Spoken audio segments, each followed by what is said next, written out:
When it released last year, I was a big fan of Obsidian's Avowed. It's a beautiful, stylistic RPG and one that made excellent use of Unreal Engine 5, a sentence you don't often hear from us these days. But now it's coming to PlayStation 5, and of course, we had to take a look at it. This time, however, Oliver McKenzie has had a chance to play Avowed for the first time, and we're going to talk about it today. Yes, John, it's another opportunity to talk about another Unreal Engine 5 game with you, but this time with some Oh, goody. markedly better results, let's say.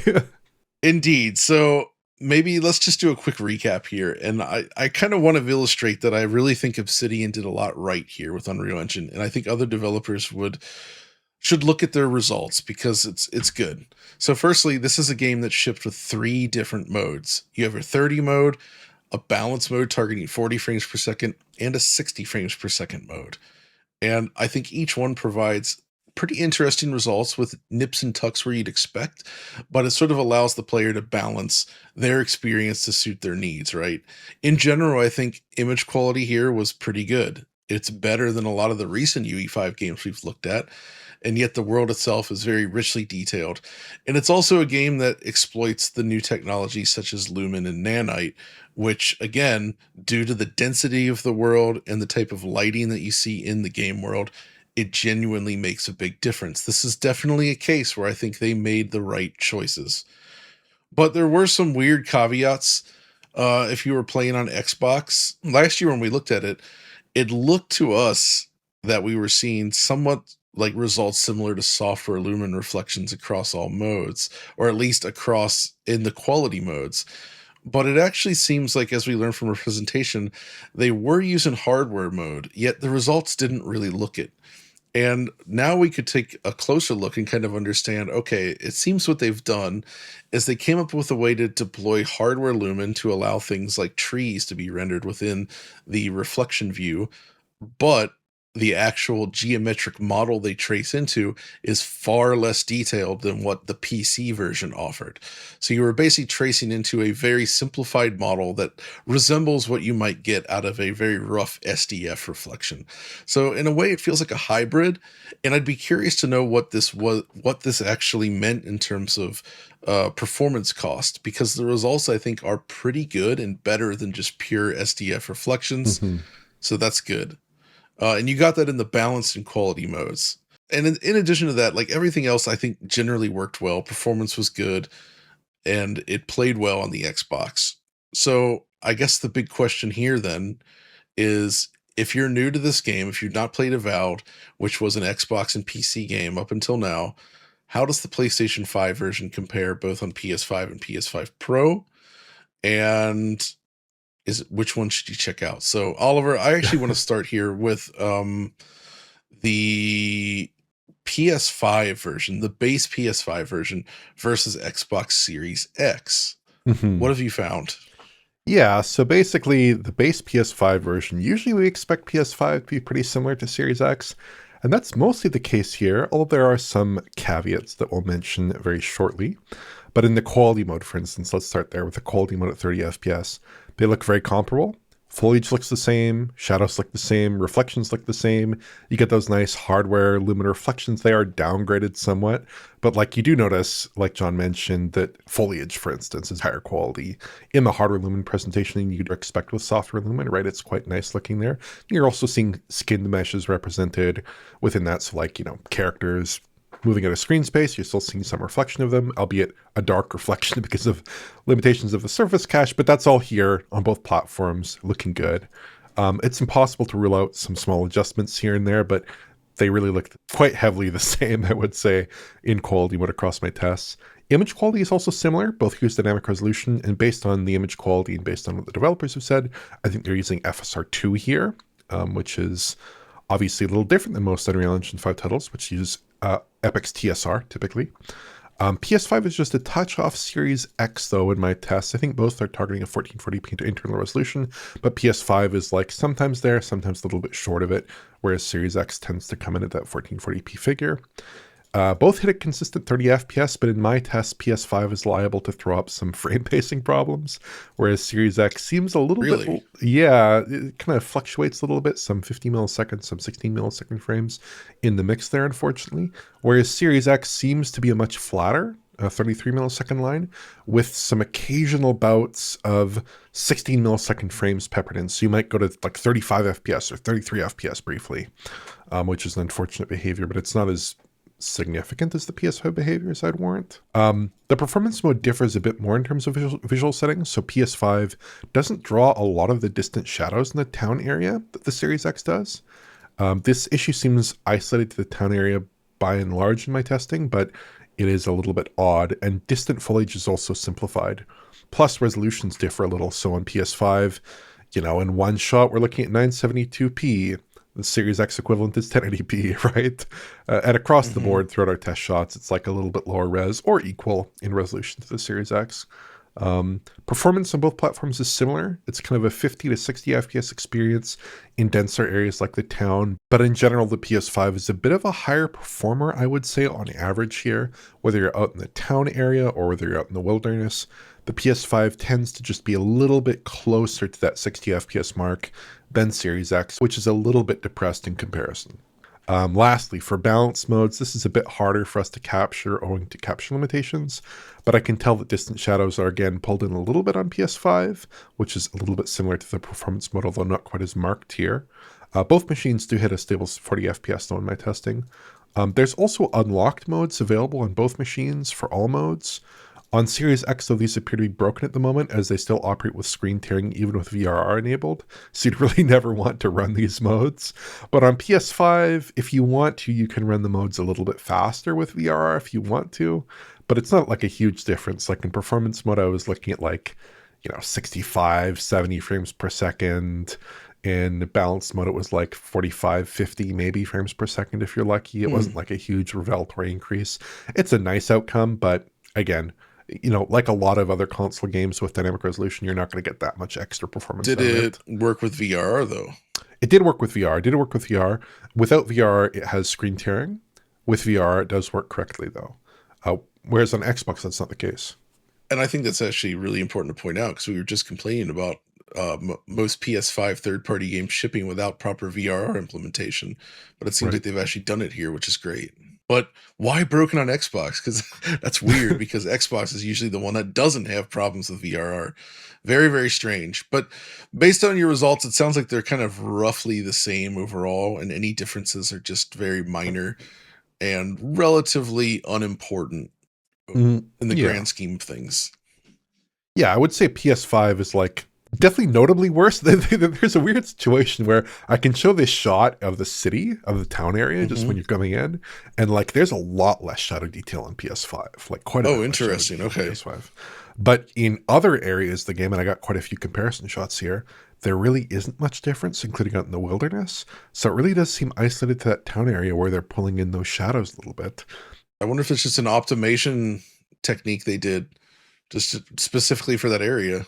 Exactly, and resolutions are also pared back a bit on PS5, but because of the nature of upsampling, dynamic resolution, these are kinds of differences that you're not really going to notice so much. I certainly was not seeing a major image quality difference. So yeah, just some minor downgrades on PS5, but nothing too bad, I would say. Okay. So, I mean, it seems like it was doing really good on Series X then, which is great. So that's PS5 versus Xbox Series X. What about the PS5 Professional? Is there any actual native Pro support here, or is it just a matter of running a bit faster? There is native Pro support, although you could be mistaken for not thinking that there is. Indeed, the game is listed as PS5 Pro Enhanced. But there aren't very many enhancements here, so it's almost completely a match for Series X by and large. In resolution terms, it's a match for Series X in every single shot I tested, which just means that it maxes out either 1440p or 1080p, depending on the mode, basically. I didn't test out balance mode in any depth because of the capture limitations, but in performance mode and quality mode, it's 1080p, 1440p respectively, locked in my tests. Image quality is also very similar. They're both using FSR still. no PSSR whatsoever, which is maybe a good thing, based off of PSSR's issues in some Unreal Engine 5 titles that we've noted, particularly with the Lumen lighting system. It does not tend to work so well. In terms of visual settings, the only differences I found were in these shots where there is a difference in that city area between PS5 and Series X and PS5 Pro in shadow coverage, where PS5 has the least, PS5 Pro in the middle, Series X the most. So not quite as good as Series X, interestingly enough. I'm not quite sure why that is, but yeah, at least in performance mode, that's what it is. And then in balance mode, it seems more similar to PS5 there in terms of the shadow coverage. In frame rate terms, the performance mode is smoother than the other consoles that we're testing here. So runs with fewer drops, it has less instability. In quality mode, it has frame pacing problems still, but less severe ones. Maybe giving the game a little bit more time to breathe in terms of frame time is helpful to stabilize some of those problems. And the balance mode is locked 40 FPS just like before. So overall, PS5 Pro is very boring in this title. It's not doing much. It's better than Series X, probably, on the whole, but it's not comprehensively better. It's probably not tapping into the hardware's capabilities in any interesting ways, but that's kind of a double-edged sword in some cases. When we look at titles like High on Life 2 with PSSR, we see mixed results. When we look at titles like Silent Hill F with PSSR, we see really bad results, Bad right? results, yeah. We can get some mixed results. And then we have some titles that maybe in their performance modes will pile on additional ray tracing, will pile on like a lumen reflection, something like this. But that can also lead to degraded performance. It can lead to degraded image quality, right? Because we're not necessarily tapping into the PlayStation 5 Pro's unique hardware accelerations for ray tracing in those instances. It's not like a more efficient way of running like software lumen necessarily. So, we're seeing some mixed outcomes, I think, in other titles. And I think here the approach is sensible, but it's also an approach that leads to like very minimal differences, I would say. Yeah, I would have expected at least to get the performance mode at like quality settings, essentially, or something closer to that. Or in quality mode, maybe the PC like hardware lumen features with the superior reflections. Something like that just to take advantage of it, but it seems like it's basically just a slight boost over Series X. So the Series X was your pro console all along. Yeah. Okay, yeah, so it's not really that interesting overall, but I mean, stepping back again, I do still feel like compared to a lot of the recent UE5 stuff we've seen, this one fares better than usual. Just like the general image quality and overall performance, especially if you're using VRR, are quite good. And the game itself is pretty beautiful. And yeah, it has some drawbacks, but it's nowhere near that like 720p-ish rendering resolution that we've seen in some other titles, right? Yeah, that kind of infamous High on Life 2 marker that I'm sure we'll be discussing ad infinitum for the next couple of weeks, or perhaps not, hopefully. But overall, I mean, I think it's fine in terms of resolution. It's fine in terms of its rendering. It's basically what we expect for a UE5 title. Indeed, the console split is also basically what we expect for a UE5 title between PS5 Pro, PS5, and Series X. Maybe PS5 is faring a bit worse than usual. Likewise for PS5 Pro, we usually expect a little bit more of a delta there. We usually expect a bit more, maybe a little bit closer to parity between PS5 and Series X, although seeing a difference there in capability in Unreal Engine 5 titles is not unusual, right? That's something we've seen before. Correct. But, no PSSR, no ray tracing for pro owners, kind of unfortunate. But overall, I think this is it's unexciting in terms of the visual breakdown, but that's not too bad because I think the port seems well done, and I don't think they've made any major missteps here in terms of their configuration by going with a more conservative approach. In terms of the game itself, I think it looks quite beautiful. I think it's more attractive than The Outer Worlds 2, which I covered last year. This is a very pretty game, great art, beautiful lighting, just a really nicely made game throughout.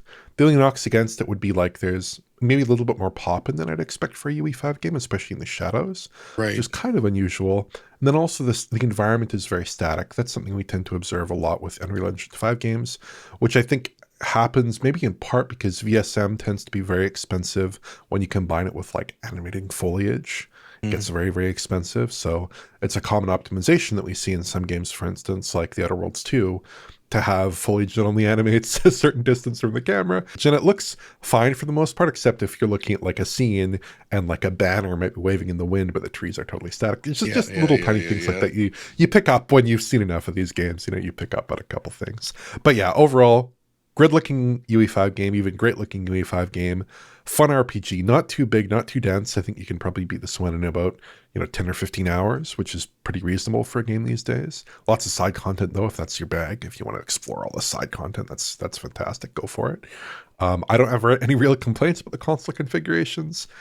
PS5 versions, totally fine. Not exciting, but totally fine, which is not a bad thing whatsoever. But for my money, PC version, that's still where it's at. Still the best version. PC wins again. Sorry, I had to do it. But no, I'm happy that this game is actually good on all platforms. And that's, while it does have flaws, as we noted, it's good. Good enough on every platform, including Series S. Honestly, not too bad there. So yeah, Avowed. Cool little game from Obsidian. Definitely worth playing. This has been another John and Oliver session to rant about Unreal Engine 5, perhaps a little bit more positive than usual. What will we rant about next? Who knows? We'll find out soon. But I look forward to doing it anyway, Oliver, so thanks for joining me. Yes, likewise, John. And I think if you did enjoy this video, please like, subscribe, and press the bell for YouTube notifications. Check out the Patreon at patreon.com/digitalfoundry for exclusive and early access content. And to get in touch, you can use social media. And this is Oliver and John signing off. And saying Alvida. Oh, wait, that's Alex's thing. See ya. Bye-bye.